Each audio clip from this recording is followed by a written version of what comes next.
Hey, everybody. There we go. There we go.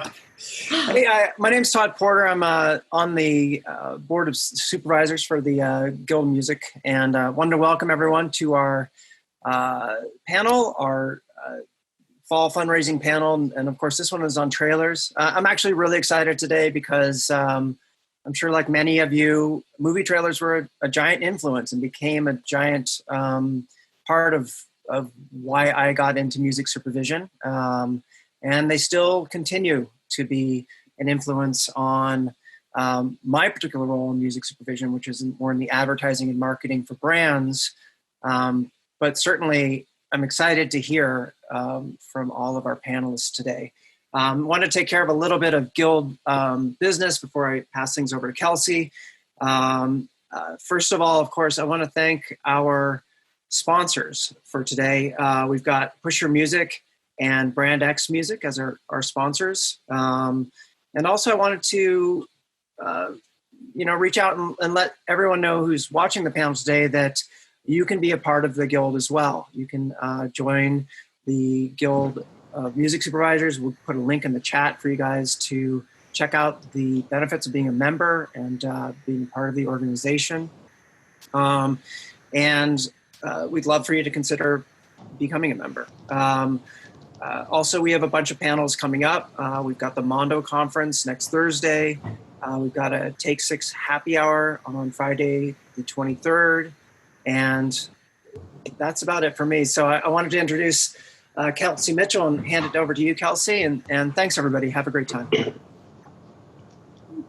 Hi, everybody. My name is Kelsey Mitchell, and I'm going to be moderating today. I am a music supervisor as well for theatrical advertising. I am the newly appointed director of music at Ignition Creative, and for the past 4.5 years, I was at Workshop Creative doing the same deal.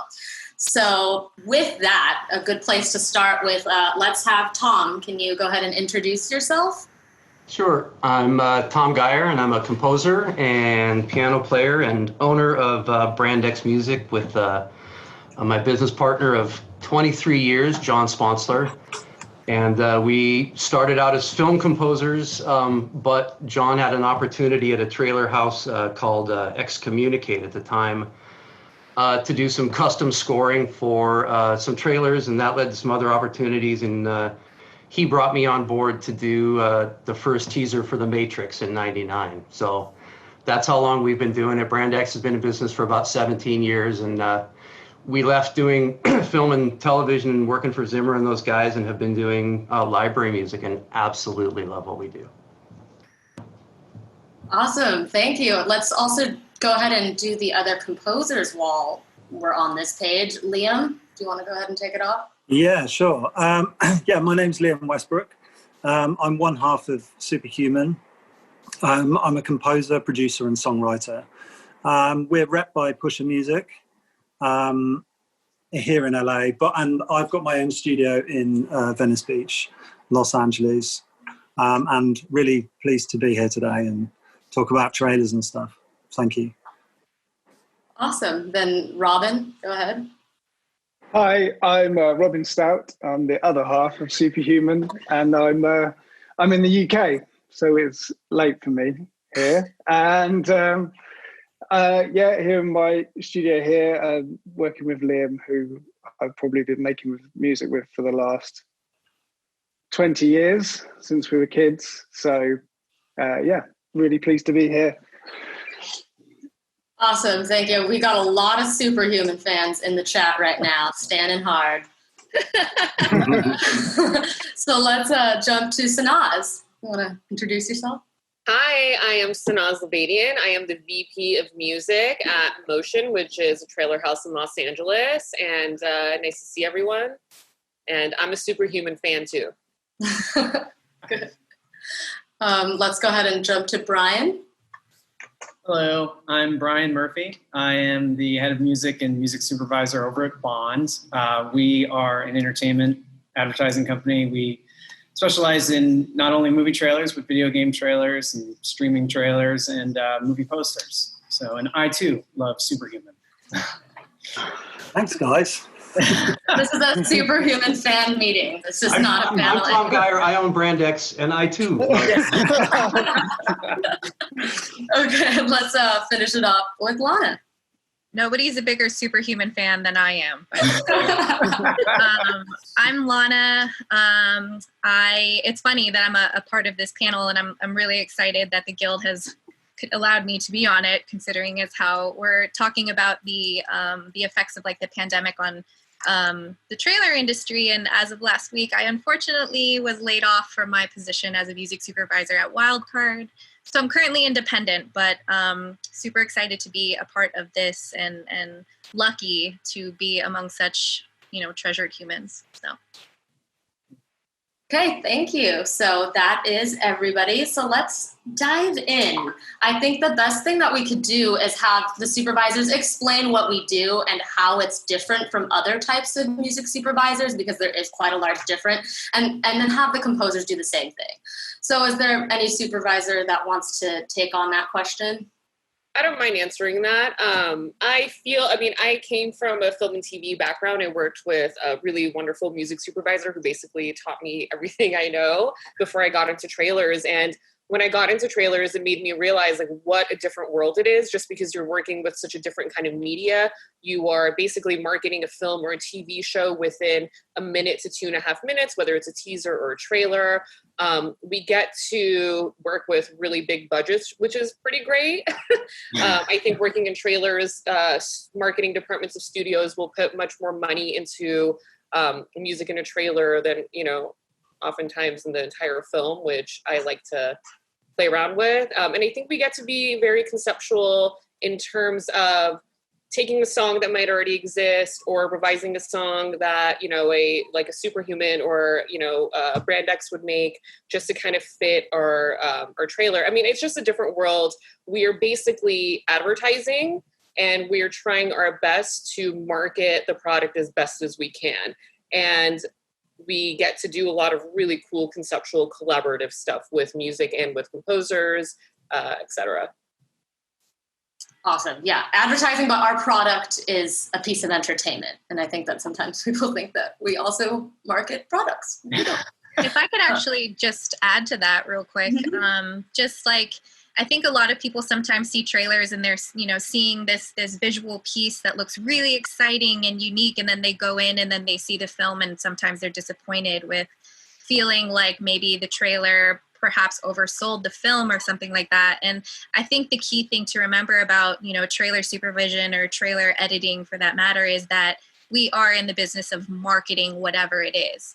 So our job is to put your butt into the seat at a theater. And so we're going to make something look really exciting with big explosions and things like that. So I think the key point here is that we're in marketing of a film and not necessarily film or TV supervision. Absolutely. And then the same question for composers. One of the composers want to talk about how this is different than other type of composing. I can say. We write music in like various different ways. Sometimes we'll be asked to write a custom work, and then we also like write original pieces of music that can then get used with or without changes on trailers or promotions. We're also kind of quite varied in what we do. For example, we might get asked to do like a remix of a hip hop track one day, or then the next day like a cover of a rock song, next day an augment of something. So I feel that like as composers for trailers, we have to be quite versatile. And then I guess we rarely get to see any picture, which is kind of like very, very different to a film composer who kind of works with that. So yeah, that's probably the major difference. I don't know if you've got anything to add to that, Rob. Anybody else? I guess we just have to go. The difference in what we do in kind of trailers is we have to kind of go all out pretty much. We nearly always add 50% after we think we've finished. John and I call that the overscore versus underscore. When you're hired to do a film, you're doing underscore. When you're doing trailer music, it's overscore. Never enough. Never enough. So that's so true. It's with trailers, it's just whatever it is, let's just bump it up even higher and bigger. Yeah. There's no limits. That takes us to a next part. Like, let's talk about the difference between a trailer, a teaser, a TV spot, because I think that people throw around these words and people don't really know what we're referring to. So if anybody wants to take on that question. Well, all right. So a teaser is usually the first piece that you'll see from a film. Usually it's around a minute to a minute and a half. A lot of times you're not going to have a lot of dialogue. Like, it could be a little bit more conceptual and very music driven, because like you don't want to give too much away in the teaser. So you're trying to keep it as minimal as possible in terms of giving stuff away. So you could do a lot with the music because you don't have to work around dialogue as much. A trailer is going to be around 2 to 2.5 minutes, and that's going to be usually the second or third piece that comes out, and they're going to tease a little bit more of the film for you. And then the TV spots are basically the last to come, and that's like the full court pressure for a film or a TV show to get it marketed. We're basically catering to different demographics. We're doing different things musically, so that's really basically the difference. It's just, the timing, which comes first and what comes last, and what our goal is for each piece. Right. Absolutely. I also had some people wanting to ask, well, how is that in reference to the promo is the term that they used. And I think that that's more of a blanket term. Yeah, I think so too. For me, promos means like, next week on Game of Thrones. Promos it's a little bit different for me. Concept, right? Yeah. Absolutely. Like not for one specific show, but maybe it's like an HBO combo. Yeah. Something like that. Yeah, absolutely. And if I could just something. Oh, yeah, go ahead. Yeah, to what Sanaz said, I think it's like, even though we have these different like timings and mediums across teaser, trailer, TV, I think ultimately the cool thing about having these different instances where you see these marketing material is like the vibe of something can change so drastically from where it was in the teaser all the way to TV. So whereas a teaser might be a little bit more suspenseful or anticipatory, and the trailer gives you a little bit more insight into the storyline, once you're in TVs, you can have a little bit more freedom in terms of like music and make it really fun or give it some more identity. So it's definitely unique across like all different campaigns, but unique it's within the trailer itself. So if you pick a certain vibe in the teaser, you don't necessarily have to stick with it when you're on TVs or digitals or something like that. Hey, Kelsey, can I ask a question? Of course. I was just wondering if Sanaz, if you are finding, because we used to do it exactly like you said, the teaser, and then maybe the international teaser was a little different, and then the full length. Do you guys find that is still the way that it's being done, or there's so much Instagram-y, less theatrical? Obviously no theatrical now, but how is that process going to change, do you think? I'm not really sure. Like, we're still in the business of making the teasers and the trailers and the TV spots, but we are definitely heavily investing in digital. So, when Snapchat was really big, we were doing Snapchat spots, we do Instagram spots, we do Twitter spots. Like, we're doing marketing for all those like micro digital platforms.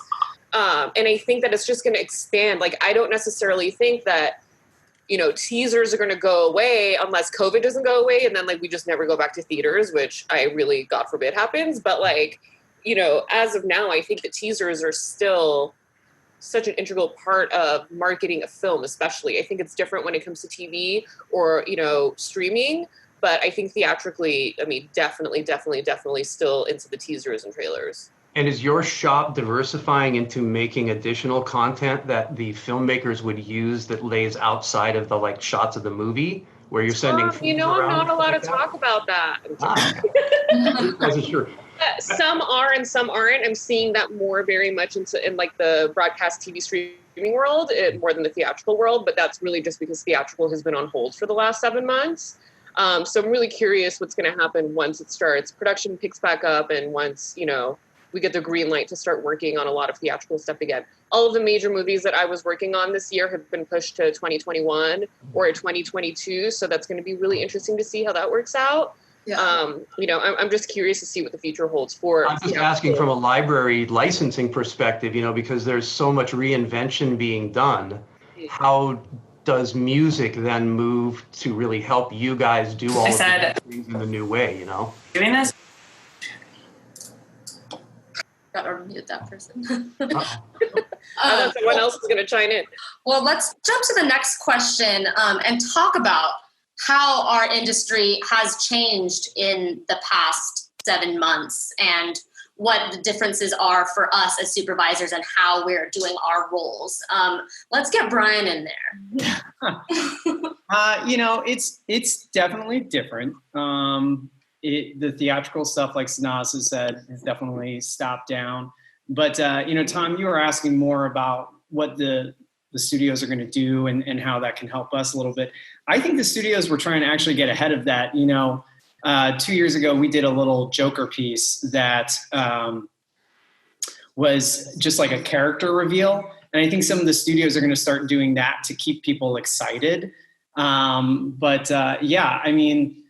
It's definitely a crazy time out there, but luckily with companies like Netflix and, Hulu and Apple Plus, like that stuff's keeping us going. And definitely the video game trailers too. Those seem to be pretty bulletproof at the moment. So.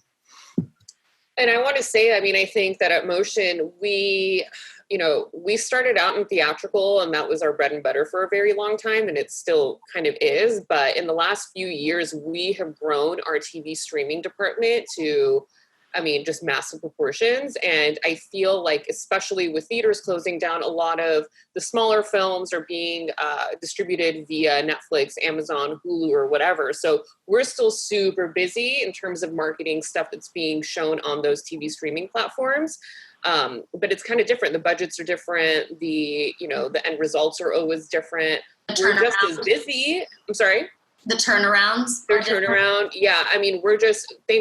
Luckily we're still very busy, but it's very different than marketing theatrical. Yeah.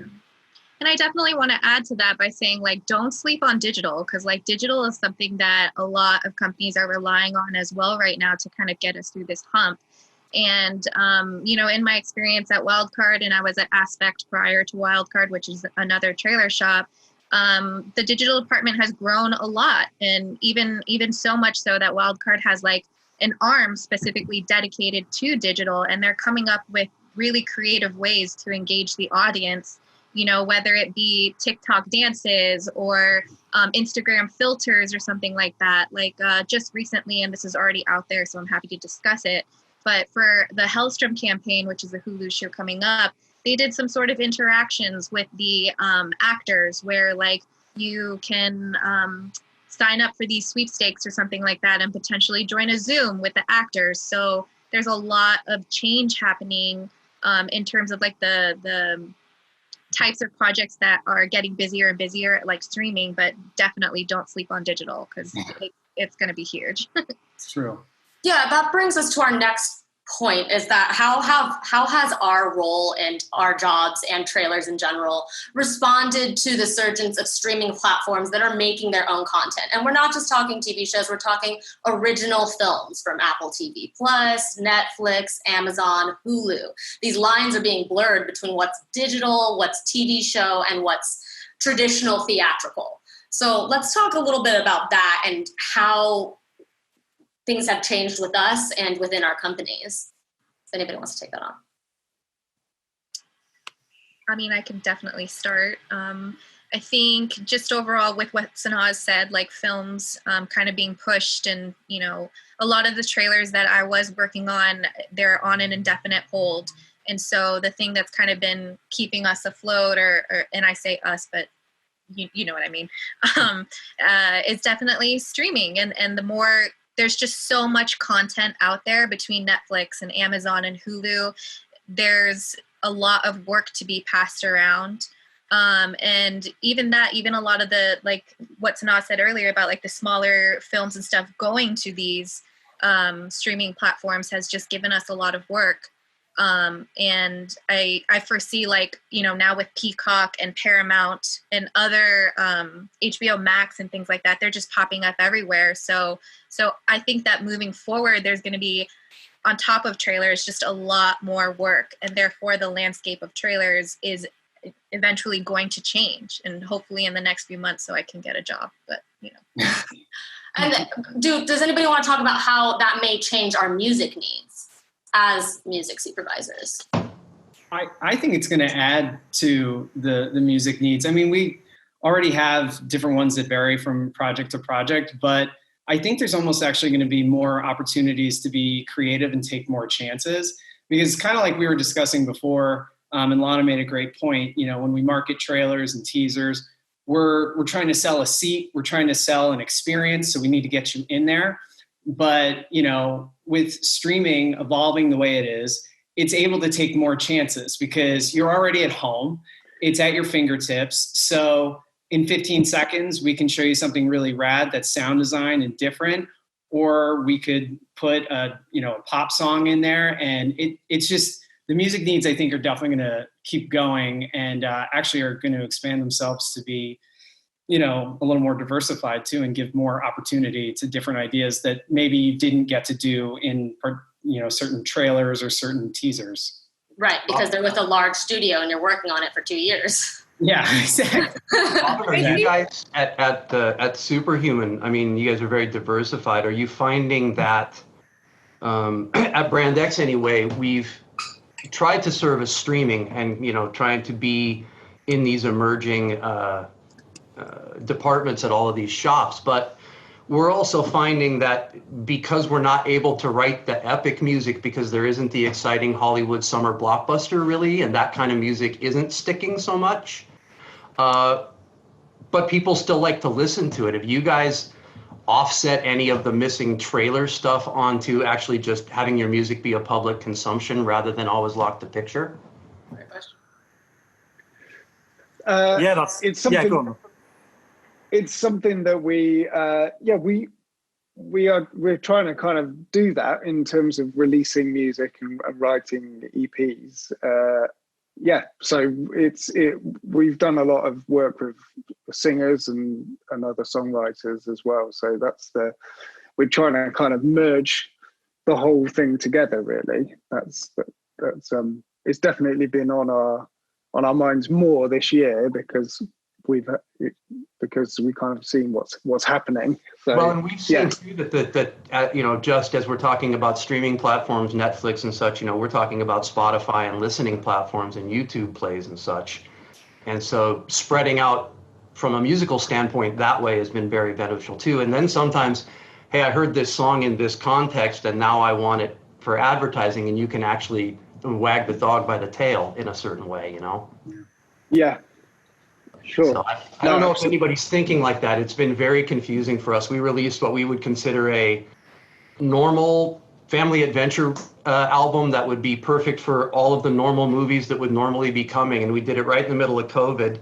And if you'll excuse the crudity, it was a bit like a turd in a punch bowl. Everybody was like, okay, it's a great album, I guess. We're not sure what we're going to do with it, right? And so, okay, nothing is the same ever again. But counterpoint, I would argue that that's not because we don't need trailer music. It's because right at that moment, no one was cutting on Family Adventure. So that's Superhuman, right? And that's Apple TV Plus. But we're talking about a traditional trailer. Yeah. It's like a sound design heavy trailer track. And those things are still necessary for the streaming services, is what I wanted to point out. Absolutely. I think so too, but the one thing I wanted to mention is, you know, this is something that doesn't so often happen at the big studios when we work on theatrical, but when it comes to TV streaming, a lot of the companies have blanket libraries that we have to stay within. So I think that that's something that's worth mentioning, because a lot of times we're beholden to these blanket libraries. So we can't just go like choose whatever we want, most of the time. Yeah. So Tom, I'm sure that also has an effect unless you're part of, like a Netflix blanket library or Amazon or, whichever company it may be. Yeah. Yeah. Yep. I can actually touch on that just because I supervised that. That was one of the pieces that Superhuman, I had placed Superhuman in.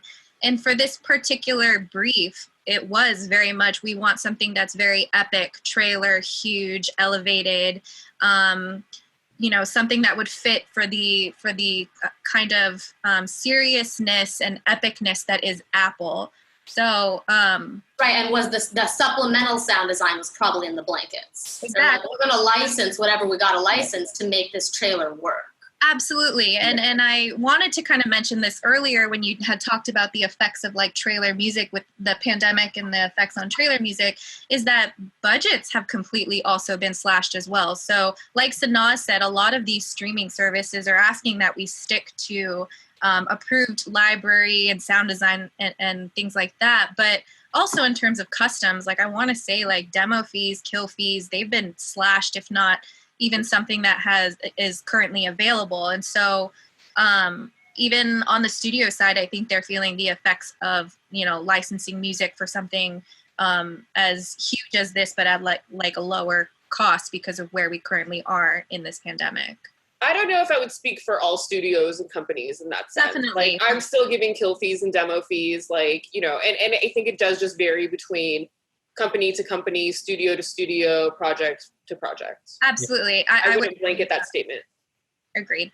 Yeah. That is something that we should chat about. And the next question is our relationships to our clients. And we want to talk about the relationship between the supervisors and the client, the marketing department, as well as the relationships between us and the composers. So if maybe a supervisor or composer want to take the lead on that and talk about what our working relationships look like. So our working relationship is we choose we will find a song or we'll want to work with the composer on a song, and then we bother them for 6 months and we don't let them sleep. And then hopefully it finishes. And Liam and Robin have been through this with me. I don't even know how many times. Where like I think right now, Sanaz actually as well, right? Yeah, Robin, you think you're going to sleep after this? No, you're not. We have notes for you. Like, that's the thing. Like, especially it's funny with Liam and Robin because Liam's in LA, Robin's in London. So I think oftentimes you guys will like switch off, right? Like, Liam, you'll work, during our hours, and then Robin will sleep, work while we're asleep to make sure that we have like a complete turnaround by like 7 the next morning, I think, but I'm trying to be funny, although that is very true. Like, we really work our composers very hard, and like, I'm surprised that they don't hate us and like quit on us all the time. And only one gets to win every time, and that's the truth. Yeah. Somebody in the chat actually asked, what is a kill fee and a demo fee? Because to be fair, I just threw that out there and I didn't explain what it was. So could one of you guys give the definition of that? Sure. A kill fee is like if we are asking composers to do custom for us, we'll give them a kill fee. So if the cue does not finish in our piece, then we will give them this kill fee. It's just, it's not as much as a license fee would be, but it's like basically like, hey, sorry this died, but here's some money for your time, Yeah. I do also think like I'd be remiss if I didn't mention, because we didn't talk about this in the beginning, but one of the biggest differences between, what trailer supervisors have to do and film and TV is that like nothing we work on is exclusive. So a lot of times we are competing against other trailer houses. And for example, like, let's just say I worked with Superhuman. One of my favorite pieces was an Avengers piece. And so it's like we were just one of probably 3 vendors on it. We had 2 pieces. I'm sure each other vendor had a few pieces. And so it's like best man ends up winning most of the time. And so, that's why we find it really important to give kill fees or demo fees, because like composers are putting in so much work. Like, we're all putting in so much work across the board. And it's really disheartening when like something you've worked on for a very long time doesn't finish. So, I think that's why it's really, really, really important to give them kill fees or demo fees. Like, I'm not in the business of asking people to do free work. And I think that as trailer supervisors, like, we get stuck between a rock and a hard place a lot of the time because we need to keep our, profit margins up. But it's also part of our job as music supervisors to really protect the composers and the artists and make sure that, like no one's being taken advantage of, basically. So we called it the Great Bake Off. It's a bake off, and the best cake wins. And it was very, very difficult for a long time. I'm glad to hear that the kill fees are at least still alive. We have found them to be quite rare. And maybe it's because we don't have the relationships with someone like you where the confidence is there. But it's a very difficult thing to compete in. You have a house payment. You're working for people who are pulling salaries, so they get paid whether the thing finishes or not, and you don't get paid unless it lands. And so it is a very difficult thing. And you've got composers all over the world who have access to a lot of the same technology, who watch a lot of the same YouTube videos, and they have a buddy who's got a music soup and they can work for free indefinitely. And so it's a very competitive, very cutthroat way to try to survive as an artist, at least from the composer standpoint. Yeah. And if I can add to Sure. what Sanaz said, because I think Sanaz made a great point about it's our job, whether we're in trailers or film or TV, but to advocate for our composers or the music labels, publishers that we work with. And I think that's a really important aspect of being a good supervisor, is having that relationship, whether it's just like professionally or I mean, I consider a lot of the composers part of my friend group, you know? So for me, it's really important that they know that I have their back, that they have my back. And in talking to like a client or a producer or something like that, I definitely advocate, and I would say, you know, Brian and Sanaz as well, advocate on, you know, your behalf to make sure that you get what you deserve, even if it doesn't finish. Yeah. Absolutely. It's something that we can all work on. Oh, go ahead, Brian. Go ahead. I was just I mean, everything Sanaz and Lana said is spot on. You know, we have a responsibility, obviously, to the companies and the projects we're on, but we also have a huge responsibility to the composers. And, you know, lucky enough to say that everyone's human and everyone understands when someone's, you know, putting in the grind. And, you know, I almost look at us as sometimes glorified middlemen, you know what I mean? Because we're trying to take care of them and look out. But, you know, one thing I will say, and I'm curious if Lana, Sanaz, and Kelsey, if you've ever run into this, but maybe not completely a blanket, but mostly with Netflix, and they don't tend to multi-vendor on a lot of projects. So it's also a great opportunity when you pull in a composer on a custom job there, and you may not have a kill fee or a demo fee, but you're going to get it. You know what I mean? And it's kind of even you're That's kind a good point.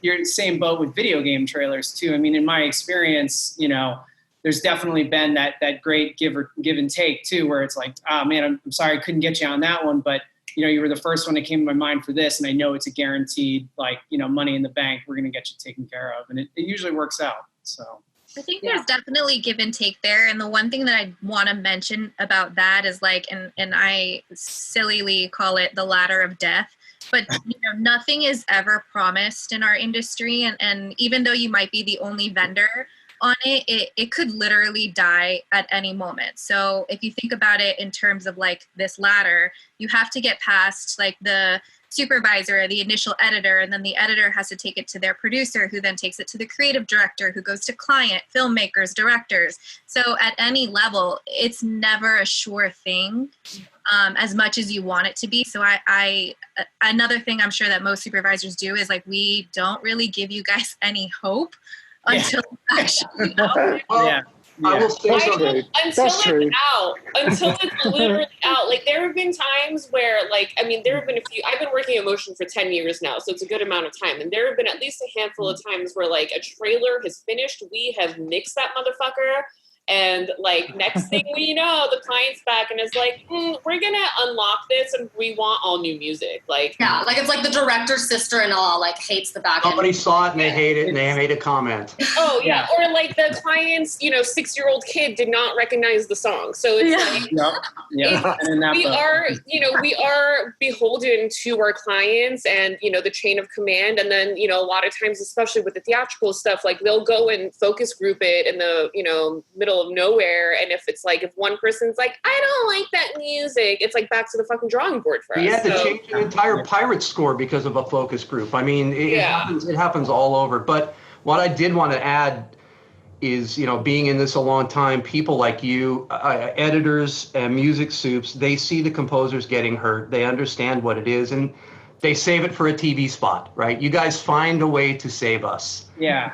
Almost every time, And to Tom's point on that too, and to go back to even what we were further talking about, we're on these projects for a year, 2 years, and we may pitch a song in the first round, and then it may not come back until TV round. And what about that thing you did? Yeah, and like there is always opportunities, to find those pockets. And I think that that's one of the most exciting things about being a trailer supervisor is it's like, you're trying to meet the needs of what the editor wants, the client wants, the producer wants, and you'll check off all those boxes knowing that ideas you put into a folder, custom jobs you get done, it's a long play. And there's going to be opportunities that they will find their moments. And most of the time, people love that it's already done because likely the client will call and be like, I need to see this tomorrow and we'll need custom. No worries.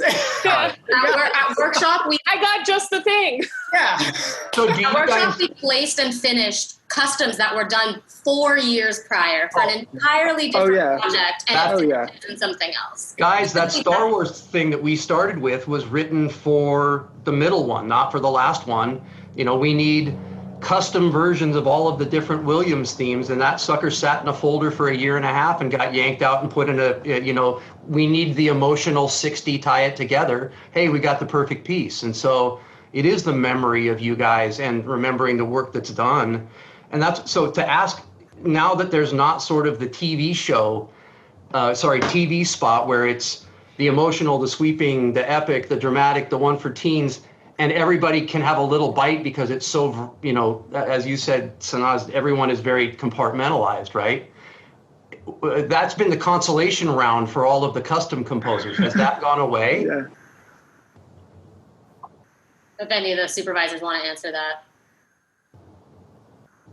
The short forms, like just like if you work on a big custom and there isn't the bunch of TV spots to sort of clean up the mess if you don't make it. Has that been replaced with anything, or does that get sort of dropped into hopefully streaming, or where did the cast off go nowadays? We're still cutting TV spots like crazy. They're cutting it all. Yeah.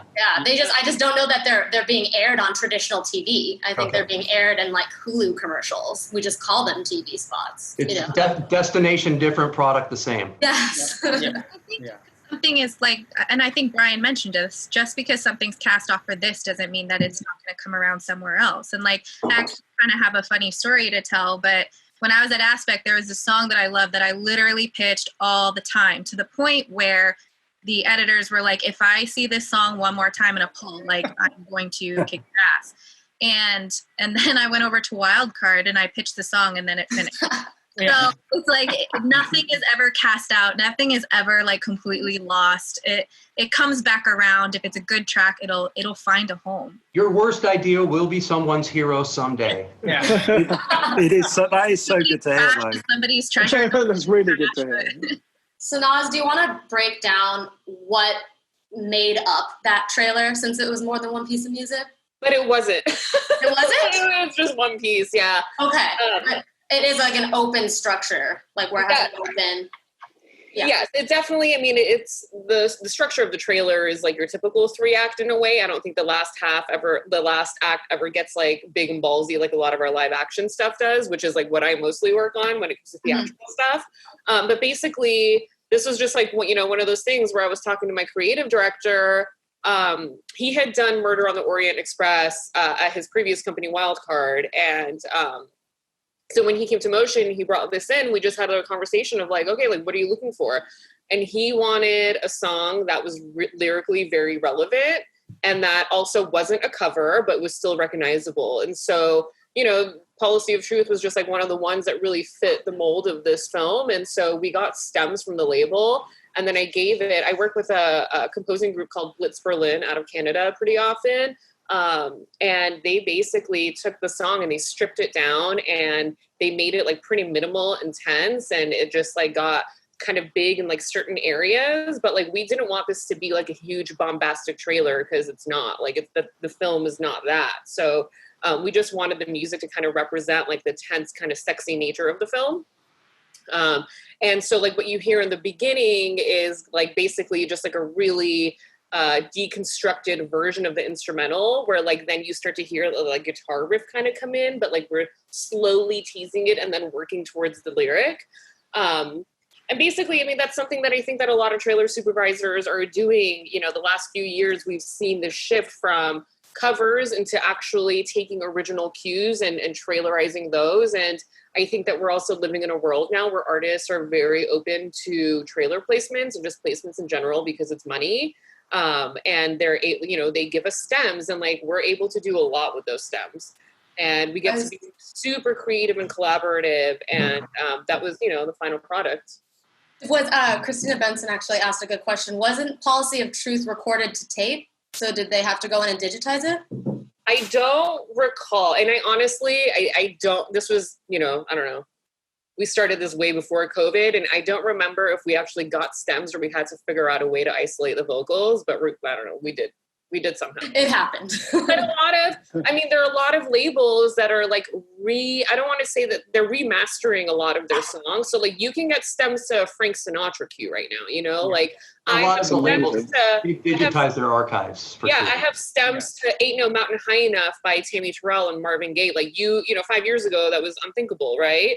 And now it's like, artists are open to it, labels are open to it, publishers are open to it, and I think that this is a conversation I've had with, people at labels, because I think in the beginning there was a lot of like blurred lines in terms of trailerizing or remixing an original master. And I think once labels realize that like, if they let us do this, we're going to stop using as many covers. And so like, they'll actually get a fee for the master. They were more open to it. And I think that they work with us more now in terms of that. Yeah, absolutely. If that wasn't all one piece of music, because I just want to highlight for people that are attending that there is multiple opportunities in one trailer for getting a license, right? There's an open, most of the time there's a middle, and there's a back end. Sometimes there's a wonky bridge in there. That could be 4 different pieces of music, and 4 people can get those finishes. And I think a lot of composers need to know that, because you don't always have to get that massive back end in order to get a sweet paycheck. Yeah. Yeah. You can also just like write a bridge that is in the correct key that we need. Brandex does most of their business with our architects and our layers and our keys, and that's what we found was the big finish with all of the work was great, but the risk was really high, and the risk was much lower for drones in the right key, as you say. Yeah. Right. Yeah, and if I can just add to that as well, I think once we had one piano note licensed in the queue. It was pretty good. It was pretty substantial. That's gonna happen. It really happens sometimes. I mean, there have been instances where you take stems from a song and you license them as sound design, and that's something that I feel like that happens. So that happens with library stuff. I don't think we would ever do that with like a commercial song, but there's definitely moments where like we've taken stems from a library cue or a production cue and like have used that as sound design on its own. Yeah, because we just want the pulse. So it is definitely possible with commercial. Just depends on the relationship that you have with the representative or the songwriter themselves. But I've done it before with a one-stop. And to add to the commercial tracks too, just so bands and artists that might be watching know too, like don't feel like your songs need to be super trailer friendly, because like we're saying, it could be the opening act of a trailer and it could be perfect, or it could dip down to be the middle part when there's a party scene and be that perfect song for the background to carry us into the big back half. So I actually, work on a lot of comedy. I think more than the other supervisors here. And that is just like, we just want to drop in a cue in the open, drop in a cue in the middle, and then move on. Yeah. So that's where your track, as it's released into the world on Spotify or whatever, is going to be great for us as long as you give us an instrumental. Yep. Also, I just, Marina, who's my music supervisor, told me that we actually, for that piece, used the guitar band stems. That's amazing. Yeah, we've definitely used a karaoke track stems, because we were like, what you got to do, Yeah. We want to take people step by step through the process of, as music supervisors and composers, making a custom piece for a client. Like, let's start step 1. You got to cut a piece. Yeah. So this is one of those things that I kind of touched on before when I said that when you make a pitch, it's kind of for the long play. We had talked about Bjork probably the first day we got the job in, and I pitched It's Oh So Quiet.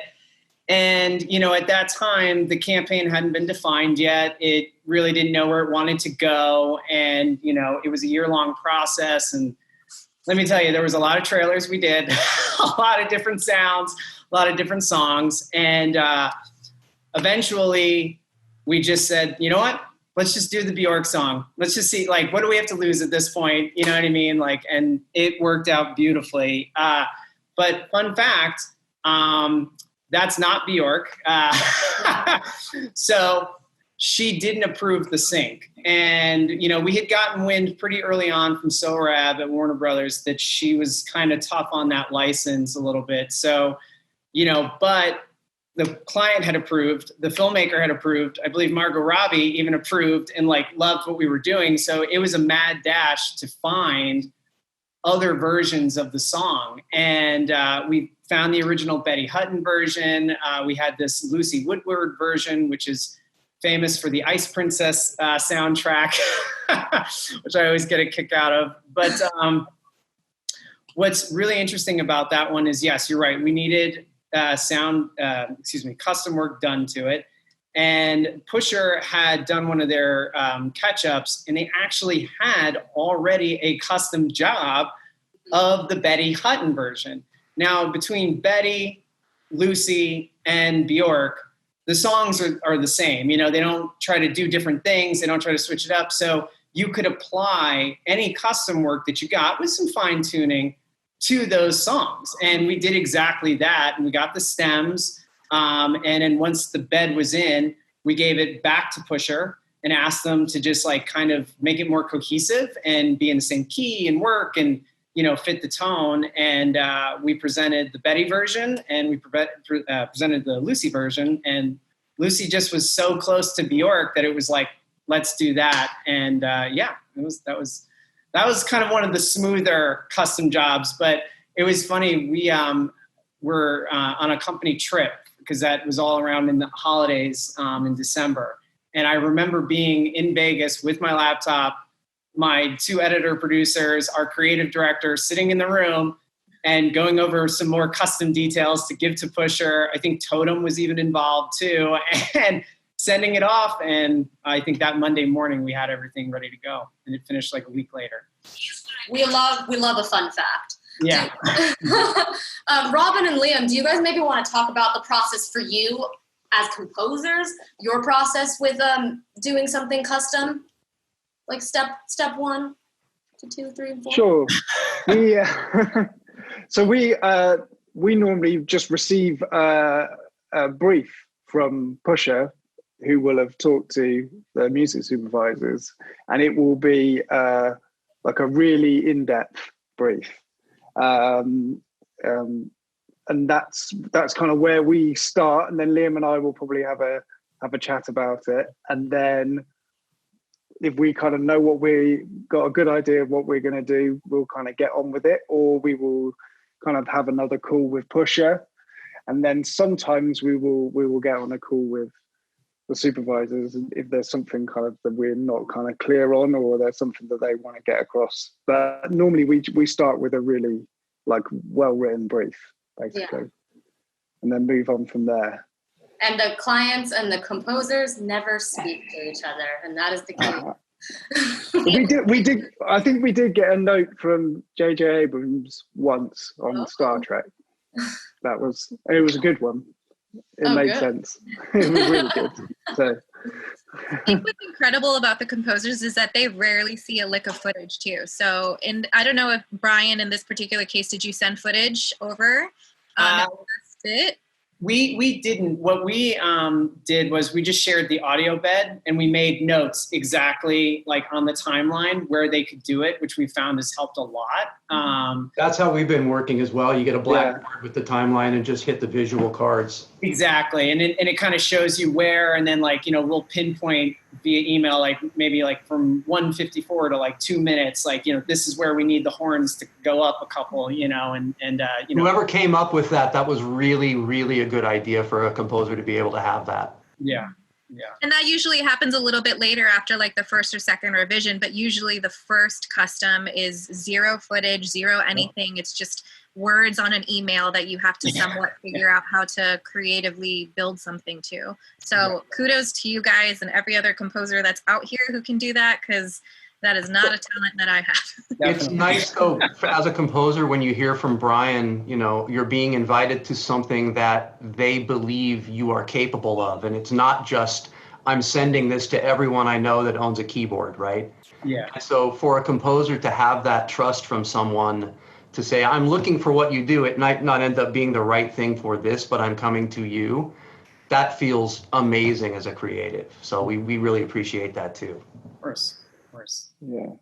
Oh, And it's good initially to have that freedom of not being tied down to specific timings. You maybe concentrate a bit more on the music initially, because it can always be, and then it kind of yeah.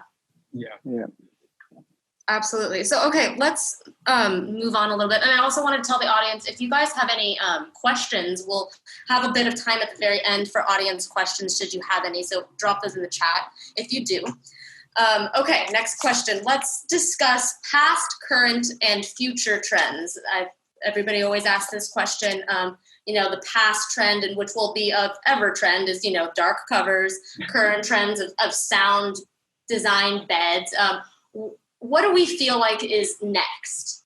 The next thing for trailers?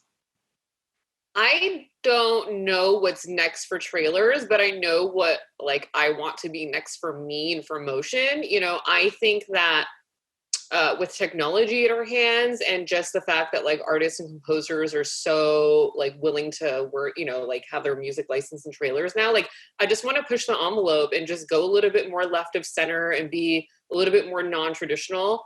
Obviously that really depends on, the client and what they're really thinking, but, I hate to say it, but I'm tired of using the same old, creepy female cover. Right. And I think, supervisors and trailers have been called out on that now for a few years. There's so many publications that come out and just making fun of it. And I just want you guys to know that it's really not up to us most of the time. Yeah. We're trying pretty hard not to use those things, but there's always, a producer or an editor or a client that really wants a cover of something. But, I think that we're just allowed to be, pretty creative in this pretty massive space, and, to just put your own spin on it. I think one of the things that I will say, and I'm sure that the other supervisors and composers will agree, is we're all about a signature sound now. And what that means really is to have an element, especially if it's a production cue or if we're, trailerizing a commercial cue, one element or a few elements that's kind of going to be the signature sound that's going to stand out, that's going to get stuck in your head, that's going to immediately grab you. And that's something that, we've been trying to do for years, but I've been seeing that done a lot more. And I also think that what happens in trailers, and I wish that it wouldn't happen as much, but again, not really up to us, is if a trailer comes out and it's a game changer or someone likes the music, for the next 6 months, you're chasing that same thing. Yes. And we don't want to do that. We don't want to do what's already been done. We want to do something different. No more bat flaps. No more what? Bat flaps. Yeah. And it's just again, it really, really, really depends on the studio, the network, the film, what they're going for. It's hard to say what the future trend is going to be, I think, because there's just such a wide variety of genres that we're working on. I just want to push the envelope and do things that haven't been done before. And I want, our clients and the audience to kind of be accepting and want to take that risk with us. Yeah. I feel like a trend that had a very short-lived life, but still is requested a lot, is remixing, songs from the 70s, 80s, and 90s. And I think the reason why that is so popular is because obviously you want to, when you're marketing, you want to hit all 4 quadrants of audiences: old, young, male, female. And one of the things that I think an older song like 70s, 80s, or 90s offers is it kind of gives the familiarity of something that you might have known before, a sense of nostalgia. But then when you remix it, you're making it more updated and unique and cooler for the younger audience. It was a pretty short, a couple years, I would say, but I think we're also moving away from that as well. For example, Guardians of the Galaxy would be a great example of that, with Hooked on a Feeling. And to Sanaz's point, I completely agree. Sometimes trailers can get really formulaic, and that can be boring after a while. You kind of want to push the envelope in towards of creative ideas that you have.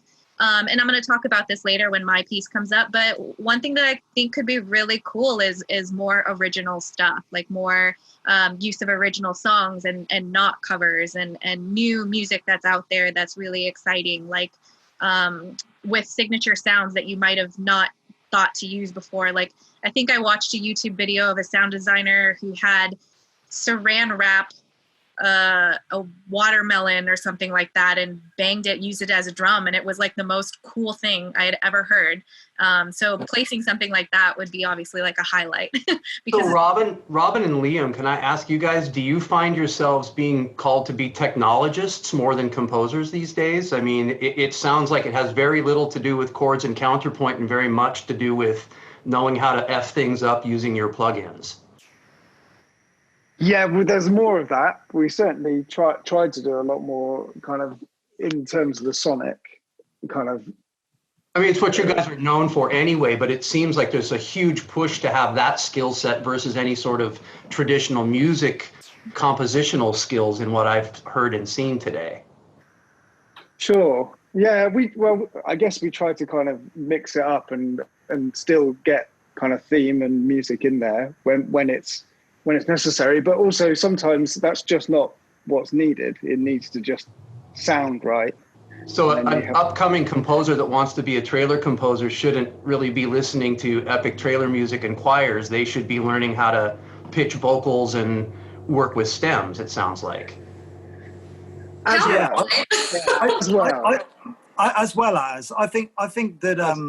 think they can be listening to that. But I mean, I think when me and Rob started out, well, like our background's very much more in kind of, band music and like pop music, guitar music and stuff. And I think that a lot of our influences kind of came from that. So yeah, that like, I don't know. I just think definitely like a signature sound or like a signature, like a, I don't know, like Lana was saying about the watermelon thing, but it's just like, getting some kind of palette, getting some kind of recognizable palette down or whatever is key for sure. Yeah. As well. I can just jump in here. I saw somebody had commented, I think it was Ryan Kaufman, hi Ryan, who said something about the Black Widow piece. And that was not me. That was actually my company, Steph Corey, who was the music director at the time, had placed this particular song by Score. And if you watch this Black Widow piece, you'll hear that signature sound immediately, and I'm going to do a terrible job of recreating it right now with my voice, but it was essentially like, and it was like just repeated throughout the entire piece, and it became so synonymous with this particular trailer, and it really defined the campaign in terms of how to use a signature sound properly to accentuate how badass and cool this Black Widow character is. Let's also, I want to bring Sanaz in on this one because she actually does have a sick Black Widow piece as well, but I think that she also had something that she wanted to say prior to that. In terms of like the remixes that like we were doing of, like the more iconic 70s classic rock songs or, just iconic songs of other decades, like I think that's far from over. If anything, I feel like that is something that we're doing a ton of now because we are trying to move away from trailers. And basically, like we were for so many years using covers as a way to take this nostalgic piece of music or take this, piece of music and make it nostalgic, but still make it work for our pieces.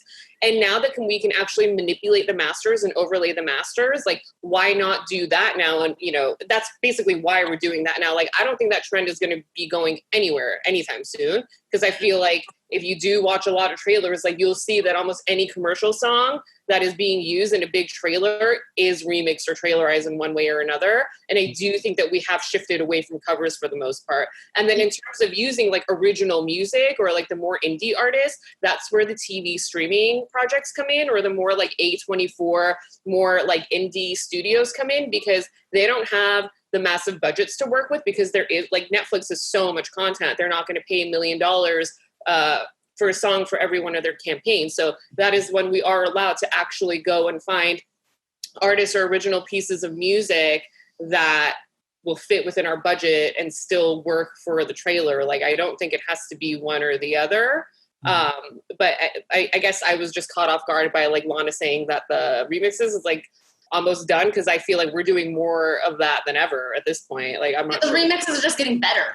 Like, yeah, and again, and I do think that because we're able to now get stems and assets for like huge commercial songs, like that's just really opening up such a wide world for us, you know, and like, I think I work with almost every library, and, you know, I see Mora and obviously Superhuman and other people, but like, we're constantly, like, I feel like I'm asking for more of those trailerizations and remixes than anything else at this point. Yeah, absolutely. I think it's a really effective marketing tool, because for these big budget, like they're into these movies with a ton of money. They're going to want to take the lowest amount of risk possible. And that means using an established artist that everyone can recognize and making it work for a trailer. Yeah. And I mean, and if you think, sorry, Brian, go for it. Oh, no worries. I was just going to say, you know, on the flip side of it all, though, too, I'm actually seeing internally, a lot of my editors are lighting up at the idea of orchestral covers, but with no vocals. Mm-hmm. But like, it has to be like an iconic song. You know, it's got to be that song that the moment you hear the first riff, you're like, I know those lyrics. And they'll cheat the instrumentation to sing the song for you, type of thing.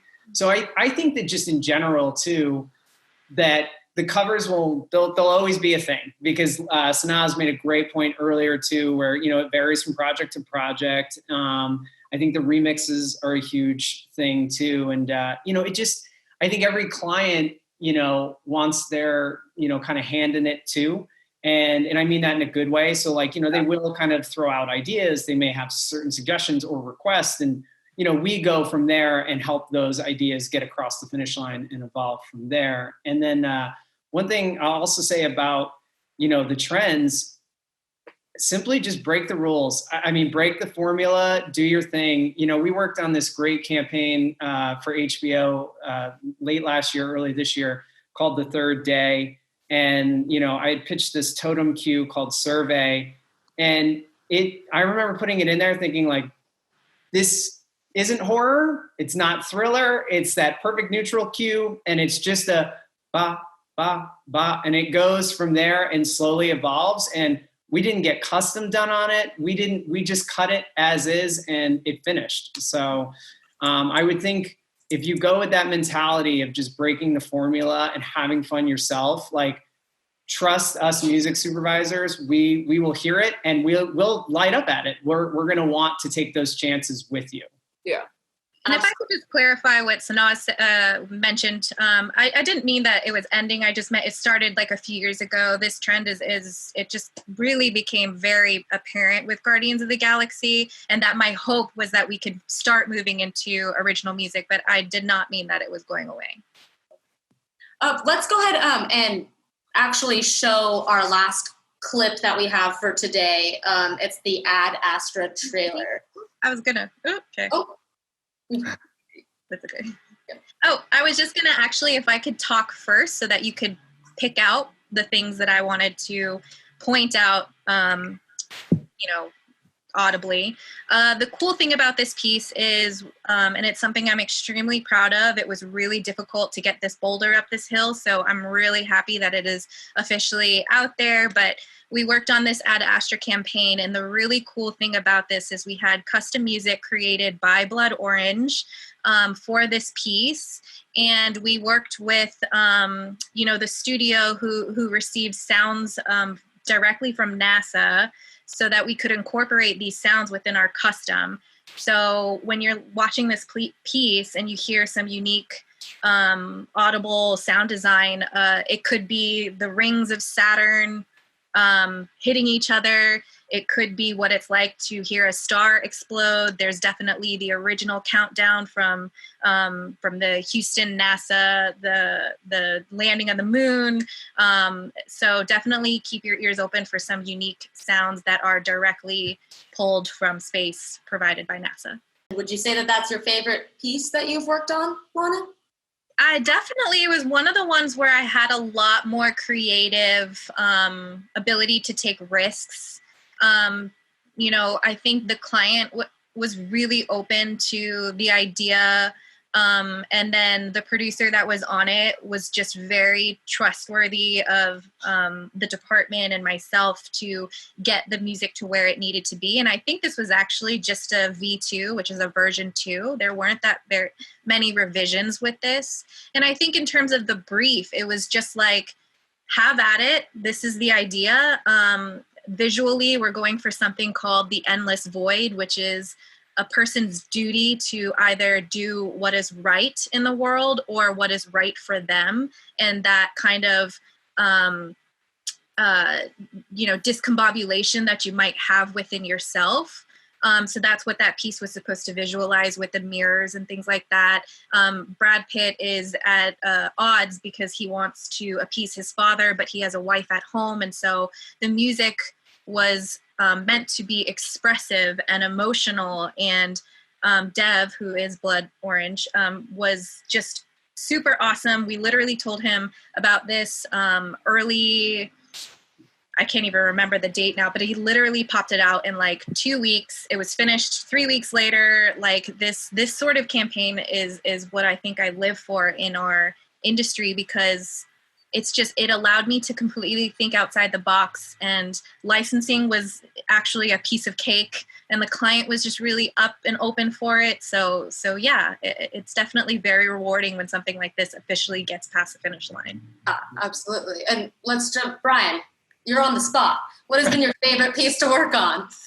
Oh gosh, I've been in this business now for going on 11 years. So that's a tough one to spot. But, I think for me, the one that I mentioned before, which was that third day one, it was one of those ones that, again, was in the first poll.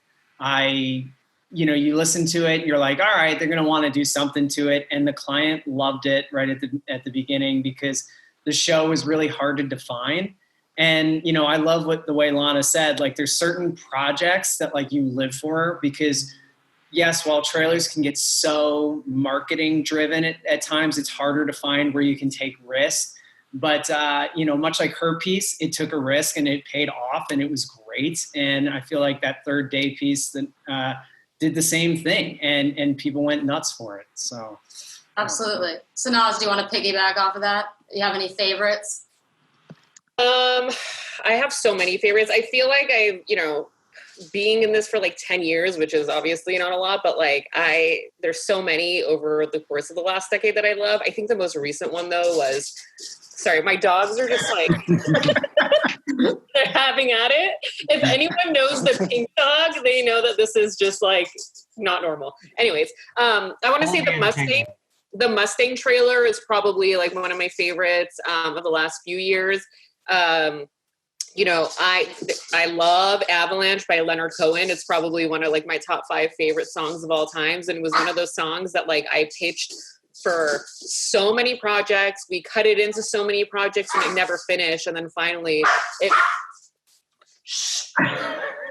it finished in a project that like, really deserved the song. And it was just really beautiful. What are some other favorites? I don't know. I have to say, like, I work on a lot of Marvel stuff. Like, Mocean is really lucky to have worked on a lot of Marvel campaigns. And that's something that, like, I hold really dear to me, just because, like, I don't know, hundreds of millions of people watch these trailers, and Marvel is so revered and people really look forward to these movies. So the fact that I even have a hand in any of it really means a lot. Like, I've worked on every single piece of Avengers teaser or trailer that's come out, with the exception of one of the last ones that Omar did at the Hive, which was really incredible. But like, I hold that very close to my heart. Absolutely. Same question for composers. Do you guys have favorites? Go ahead. No. You go, Tom. You go. No, I would say ours. It's a long. There's, as she said, we've been doing 23 years, so there's a lot for us too. But for me, it was Potter. We did music for all of the Potter films for Warner, and the first one was, we get a DAT tape and it's got the Hedwig theme on it, and so you have to rip John Williams, figure out how you're going to program your strings to do that thing in the celeste. And then they want to trailerize it. And so that was the first film, went okay. Second film, hey, John Williams wants to use the Double Double Toil and Trouble song. but you guys have done a custom, and there are 4 boys choir chords that start the trailer. John Williams is going to cut the trailer live, and he's going to have to record your 4 chords for the beginning of his trailer. So that trailer actually is mostly John Williams, but we got to watch John Williams conduct notes that came out of our computer, which was pretty stupid. That's incredible. That is incredible, actually. And yeah, I mean, I think for me, I mean, I don't know if I speak for Rob as well, but the same thing, like John Williams, like having to regurgitate some of John Williams' themes for Star Wars Rogue One, and then seeing that being re-recorded and translating back onto the Rogue One trailer was pretty immense. I think every boy's dream to kind of have something to do with Star Wars, you know. No doubt. Absolutely.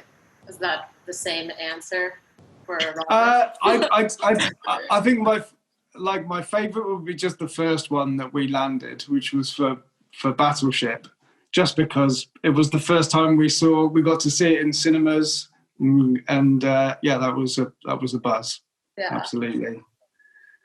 Okay, one more question for composers. For anybody who is watching, who is interested in composing for trailers, how do you recommend they start?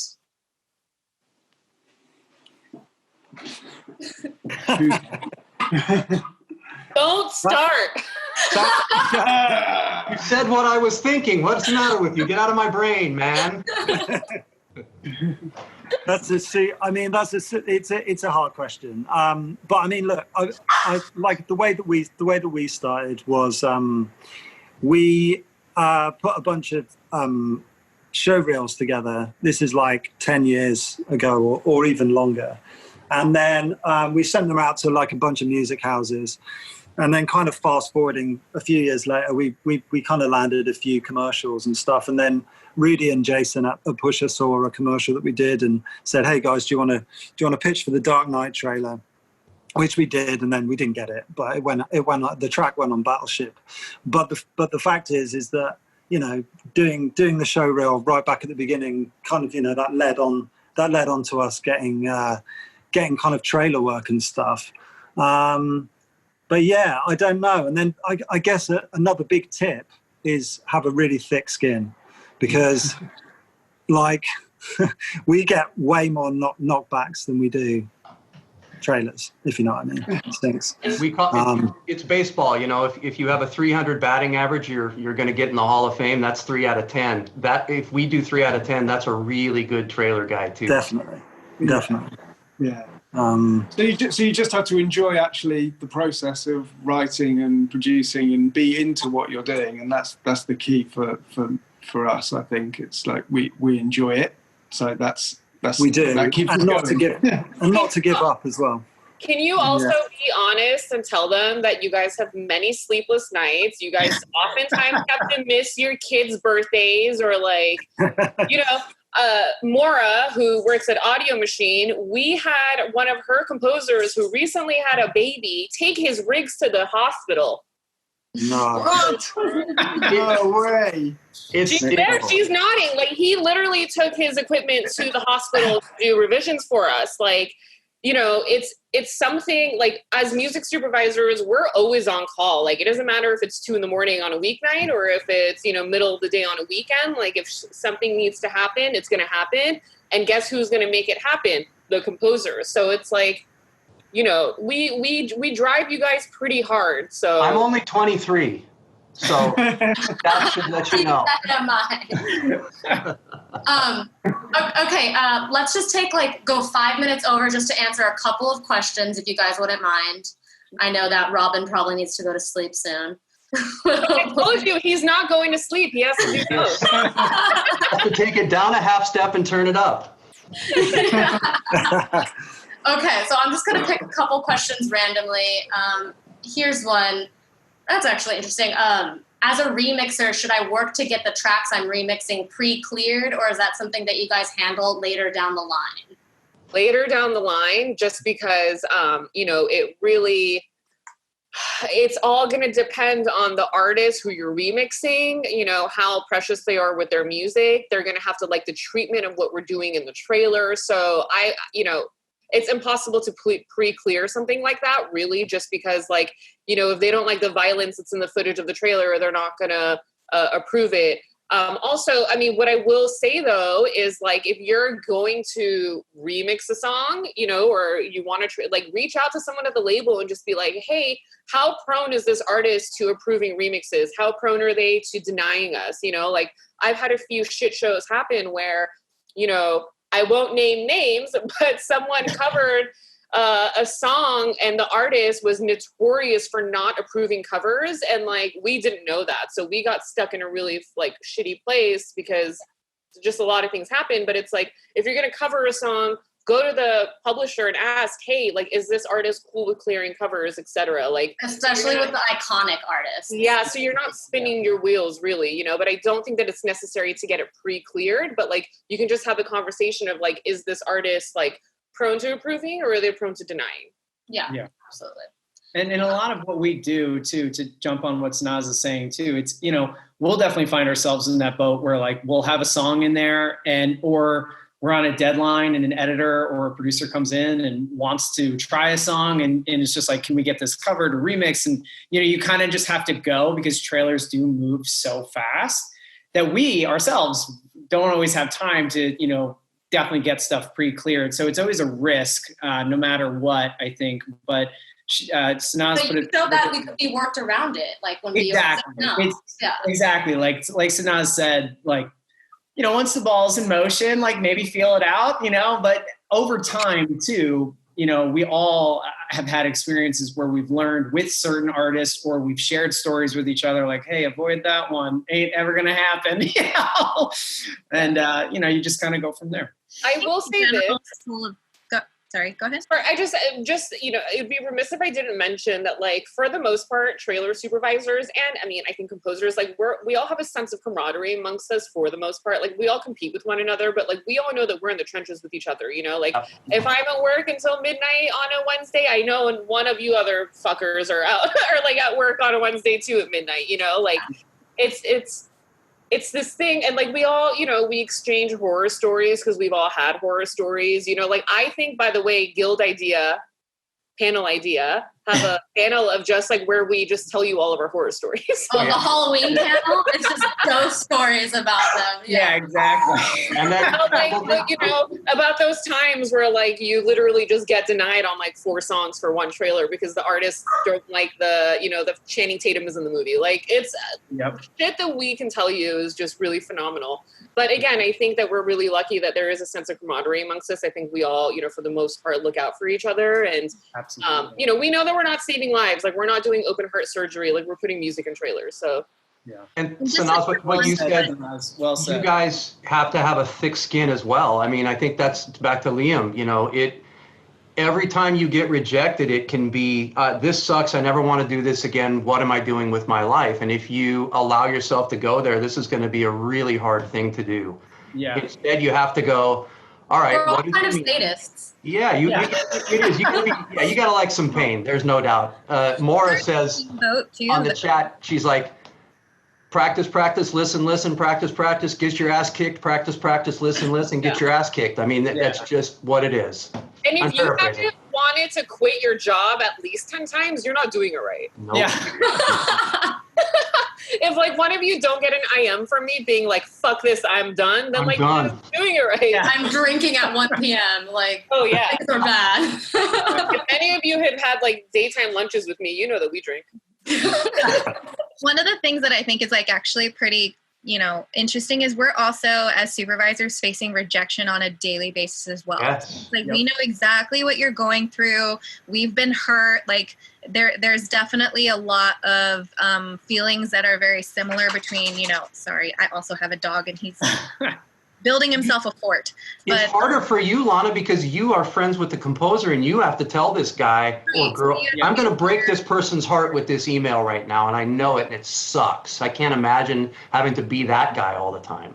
And just to touch on something that Brian said earlier, it's definitely in our industry as like a what is it?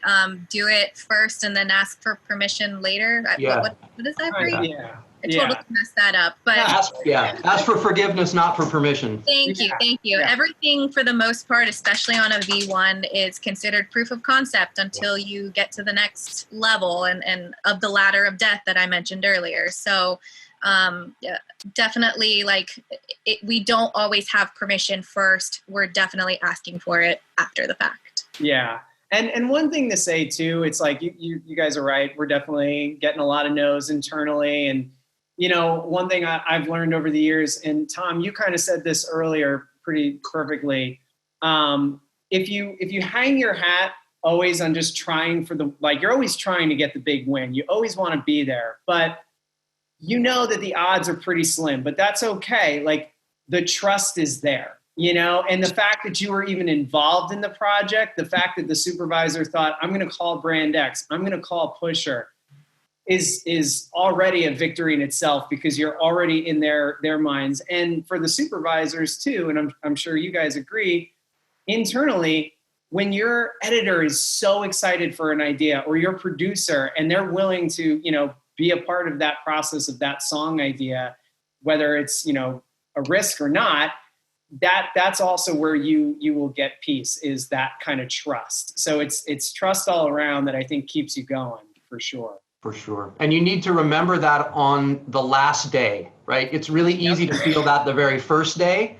Yeah. But the second to the last gig day, that's where you really need that feeling the most, right? Yep. And I want to know what time Sanaz's beer lunch start, because that sounds fun. Tom, I don't drink beer. I drink rosé. Rosé. I can get down with you, girl. It's no problem. You have a pink dog and you drink rosé. What should I think? But I mean, I will also say this, we as music supervisors and trailers are really lucky that we have established relationships with all the music libraries and a lot of the composers, because oftentimes I'm calling Pusher, or I'm calling, Audio Machine, whoever, at 7:00 on a Friday night to be like, hey, I need this by Sunday morning. And it's they know that I have a good track record with them. They know that I don't take advantage of them. So they're willing to put in the work for us. And we're so we can't do this job without them. And so I'm just super thankful that they do put their trust in us, and they put their time and effort and assets into us. And, all we want to do is make them proud. And yeah, the worst is when you have to call your composer friend or, your library friend and be like, they went with something else, because it's soul crushing to us too. I remember when I first started Mocean, my boss at the time said, first rule of thumb is don't get emotionally attached to your projects. But that's kind of impossible when you're passionate about your job and you're passionate about what you do. And there have been times where I've been really fucking heartbroken that I've lost a trailer. And, especially if the product that comes out isn't obviously I'm biased, but if the trailer that comes out is not as what you imagined is as good as yours, it's that's when you also want to quit, but we get paid to do this, and we're lucky that we get to be creative and work with such a huge network of artists and composers. And, the composer version. Thank you to all the composers and the people, the middlemen who deal with us, that we didn't talk about kind of is we are left, every editor or producer that we work with has their own musical terminology, and so we're left to kind of decipher what they mean and translate that to something that's really ingestible for the composer. And that is something that the composers are in that with us, the people at the libraries are in those calls with us, and so it's just it's collaborative all around, and we just have a lot of love for each other. Yeah. Couldn't do it without you guys. Yep, totally couldn't do it without you guys, for sure. Thank you so much, everybody. I feel like that's a perfect place to let off. Love fest. Perfect. Just a love fest. Thank you all so much for being here, and the panelists for sharing your expertise with everybody. I do think that the Guild has a little end cap off that they need to jump on and say. I think Hunter, is that you, Hunter? Hey, how are you guys? Can you hear me? Wow, sweet background. Thanks. Yeah. I'm fading into it. I want to say thanks to Kelsey for moderating and all of you panelists for joining and sharing your insights, as well as Brand X Music and Pusher for coming in and partnering with us on this podcast here. I want to say there's a couple things coming up next week on October 15th, which is Thursday. The Guild is again partnering with Mondo to do basically a virtual conference, similar to what we did earlier in the spring with them. But they have a number of other panels going on as well. But I just wanted to mention that the Guild, GMS members and friends of the Guild receive a discount to that, to the entire conference, I believe, and it's 50% off. And then I think if Angela can help maybe put the code in the chat, there's a registration link and all that. A few panelists or panels that we're going to be partnering with them. One is regarding TikTok. It's called TikTok is Blowing Up, the digital model for music and advertising. And that's also sponsored by one of our long founding sponsors is DeWolf Music. Another one is music supervision in the 2020 election. So it's going over political campaign music and PSAs and getting out the vote. And that's sponsored by one of our other previous sponsors, Viacom CBS. Music spotting session for visual media behind the curtain, partnering with ASCAP, BMI, and CSAC, so all of the PROs. Another one is AI and data for music and media, a brave new world, and that's sponsored by SyncFloor, another one of our partners. Diversity, equity, and inclusion, a 2020 imperative, sponsored again by Viacom CBS, and a 30-minute advertising deep dive. So again, thank you for bearing with that mouthful of information, but it should be a lot of really cool panels that I personally have not seen before, which is saying a lot since I've seen so many of these panels, but hopefully you guys can join us and on to the next one. So thank you all for coming in. And with that, I believe we'll wrap up our series here for trailers. Thank you, everyone. Thank you so Thank much. you. Everyone. Thanks, Thank Kelsey. you. Thanks, CMS. Thank Bye, you. guys. Thanks, everyone. Thanks for having us.